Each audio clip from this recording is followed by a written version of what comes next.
My name is Emily. I am 34 years old and I work as a nurse. Last month, I attended my stepsister's wedding dinner. I wore a simple dress and tried to stay quiet, but during the reception, my stepsister stood up, pointed at me, and laughed. "This is my stepsister," she told the groom's family. "She's just a useless nurse." A few people at the table chuckled. I didn't argue. I didn't defend myself. I just smiled. But then, the groom's father suddenly started staring at me very carefully, like he had seen my face somewhere before. After a few seconds, he leaned forward and said slowly, "Wait, aren't you the nurse who—" He stopped mid-sentence, and in that moment, the entire table went dead silent. Before I tell you what actually happened, please like and subscribe to the channel and tell me in the comments where you're watching from. Now, let's begin. The wedding reception was already loud when I arrived. Music was playing, glasses were clinking, and people were laughing around large, decorated tables. My stepsister, Lily, had always loved attention, and tonight she had all of it. The hall was beautiful. Soft golden lights hung from the ceiling, white flowers covered the tables, and in the center of everything, Lily stood in her bright white dress, smiling like she owned the entire room. I stood near the entrance for a moment, holding my small gift box. I had chosen a simple dress for the night, nothing flashy, nothing expensive, just something comfortable. I wasn't really expecting anyone to notice me. To be honest, that's how it had always been with Lily and me. We grew up in the same house, but our lives were very different. After my father passed away, my mother remarried Lily's father. From the outside, we became one family, but inside the house, things were never that simple. Lily had everything growing up: private schools, luxury vacations, designer clothes. Meanwhile, I worked part-time jobs through college and eventually became a nurse. I never complained about it. I love my job, helping people, caring for strangers during their worst moments.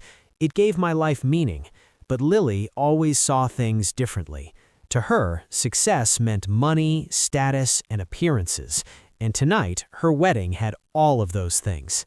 Waiters moved through the room carrying trays of champagne. A small band played soft music near the dance floor, and everywhere I looked, there were people dressed in expensive suits and sparkling jewelry. I quietly walked toward the reception tables. Some relatives waved politely when they noticed me, while others barely looked up from their conversations. I didn't mind. I found an empty seat near the end of one of the long tables and sat down. From there, I could see Lily moving through the crowd. She looked happy, really happy. Her groom, Mark, stayed close beside her, introducing her to different guests. Mark seemed like a decent man from what little I knew, calm, polite, and very different from Lily's usual personality. After about 20 minutes, the dinner service began. Guests slowly returned to their seats, plates were placed on the tables, and the room filled with the sound of forks and quiet conversations. That's when Lily suddenly stood up from her chair. She tapped her glass with a spoon, and the soft ringing sound spread across the room. "Everyone," she called happily. The conversation slowly faded. "I want to introduce someone to Mark's family." She turned her head and looked directly at me. I felt dozens of eyes follow her gaze, and my stomach tightened a little. "Emily," Lily said loudly, waving her hand toward me, "come here for a second." I wasn't expecting that, but refusing would only make things awkward, so I stood up and walked toward the main table while guests watched quietly as I approached. Lily placed a hand on my shoulder when I reached her. Her smile looked friendly, but I knew that smile. I had seen it many times growing up. It was the smile she used right before making a joke at someone else's expense. She turned toward the groom's family sitting nearby. "This," she said, gesturing toward me, "is my stepsister." Then she laughed lightly, and before anyone asks, she paused just long enough to build attention. "She's just a nurse." A few people at the table chuckled politely. Someone even muttered, "Oh, that's nice." I felt the familiar wave of embarrassment rise in my chest, but I kept my face calm. I simply smiled. I had learned a long time ago that arguing with Lily only made things worse, so I stayed quiet. For a moment, the conversation around the table continued. People picked up their glasses again, and someone changed the subject. I thought that would be the end of it, but then something unexpected happened. Across the table, the groom's father suddenly stopped eating. He was an older man with silver hair and sharp eyes. At first, I thought he was just listening to the conversation, but then I noticed something strange. He was staring directly at me. Not casually, not politely. He was studying my face, like he was trying to remember something important. For a moment, the conversation at the table continued normally. Glasses clinked, people talked about the food, and someone nearby laughed loudly at a joke. But the groom's father looked distracted. He slowly placed his fork down and leaned back in his chair, still thinking about something. Mark noticed the change in his father's expression. "Dad, everything okay?" he asked. The older man nodded, but his attention seemed somewhere else. "Yes, I'm fine," he said quietly. Then he looked around the table for a moment, almost like he was organizing his thoughts. Lily didn't notice any of this. She was busy talking about the honeymoon plans. "We're going to Italy first," she said excitedly. "Rome, then the Amalfi Coast. I told Mark we deserve something unforgettable." Several guests smiled and congratulated her again. The waiter returned and began serving the next course. Plates were replaced, fresh glasses were filled, and the music from the band became a little louder as the evening continued. Everything looked like a normal wedding reception, but the groom's father still seemed thoughtful. After a moment, he turned slightly toward Mark again. "Son," he said quietly, "what did she say her stepsister's name was?" Mark glanced toward me. "Emily." The older man repeated the name slowly. He seemed to test the name in his mind, like it was connected to an old memory. Lily laughed lightly. "Oh, don't worry about Emily," she said with a playful smile. "She spends most of her life inside hospitals."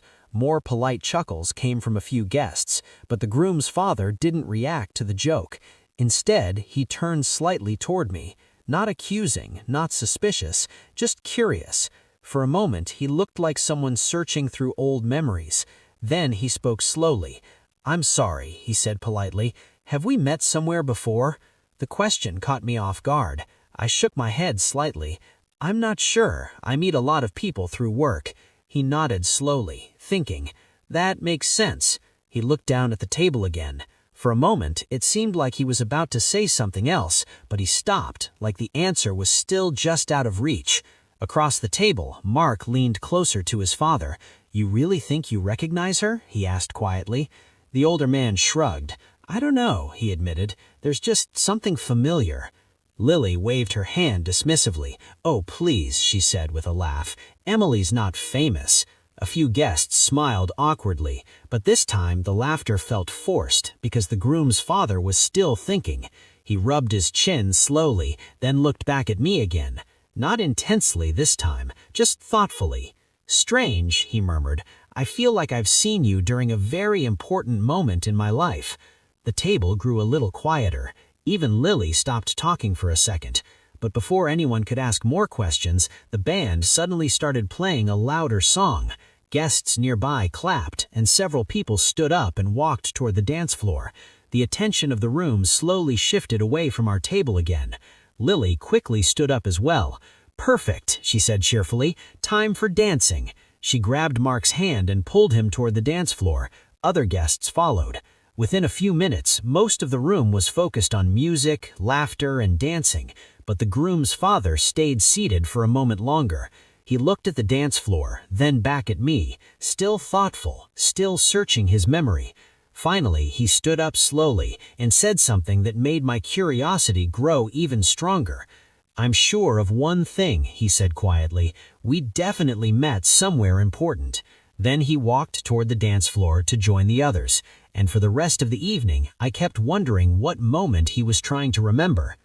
The music in the hall grew louder. Guests were laughing, dancing, and raising their glasses. For a while, the strange moment at the table seemed to fade away, but I could still feel the groom's father thinking about something.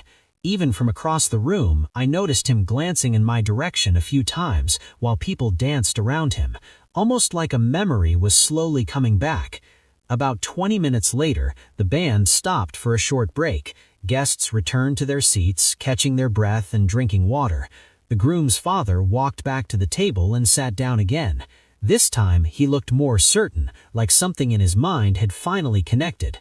He looked at me again, but now there was recognition in his eyes. He leaned forward slightly. "Emily," he said slowly. "Yes," I replied.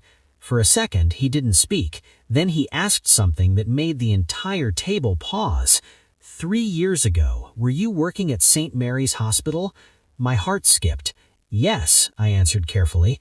The older man exhaled slowly, like a puzzle piece had finally clicked. "I knew it," he whispered.